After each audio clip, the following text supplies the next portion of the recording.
Gentlewoman yields. The chair recognizes the gentleman from Puerto Rico, Mr. Pierluisi, for 5 minutes. Mr. Speaker, Congress will hold its 8th hearing on Puerto Rico later this month. At the direction of Speaker Raya, the Natural Resources Committee will then lead an effort to craft legislation for the territory. The record demonstrates that there is not a single crisis in Puerto Rico, but a series of intertwined crises. It is an economic crisis, a fiscal crisis, a liquidity crisis, a debt crisis, a migration crisis, administration crisis.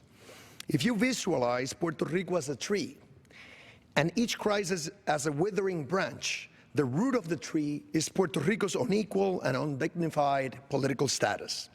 While the immediate aim is to mend the branches, ultimately we will need to attack the problem at its root. And that means Puerto Rico must become a state or a sovereign nation. Last week, Antonio Wise, a senior Treasury Department official, stated as follows: "There is no question that status is vitally important.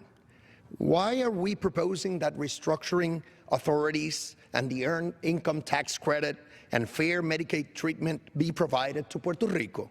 Well, as a territory, Puerto Rico's status does not afford it adequate tools in those 3 areas. So we believe that we need to afford the Commonwealth those tools that it needs so it can navigate this crisis. And we agree that over a long period of time, status has contributed to this crisis.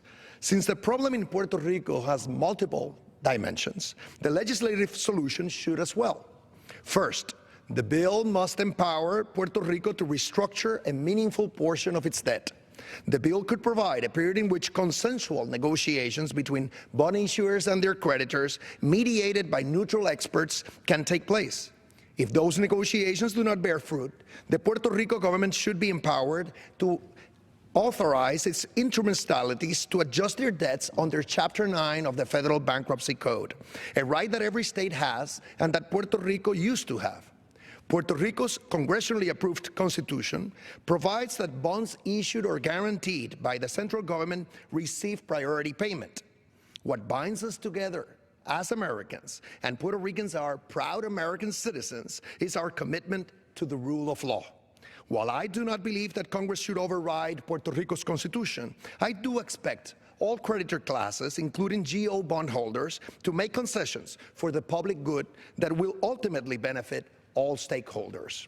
I sense that a bipartisan consensus is finally emerging in support of reasonable debt restructuring authority for Puerto Rico.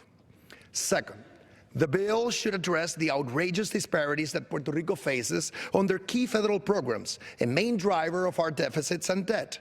Consider that, historically, Puerto Rico received $300 million in annual Medicaid funding, while similar-sized Oregon receives $5 billion. I challenge any state to run a decent Medicaid program with that insulting sum without overborrowing in the capital markets. Impossible. Finally, the Puerto Rico government has a record of fiscal mismanagement.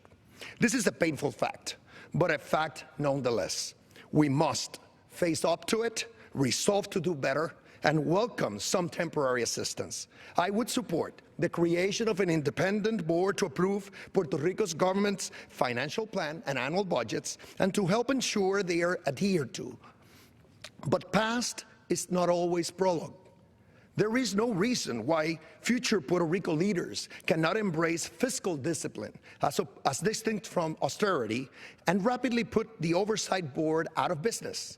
And Congress should be careful about casting moral judgment on Puerto Rico, since the federal government has a $14 trillion debt that is 75% of the GDP.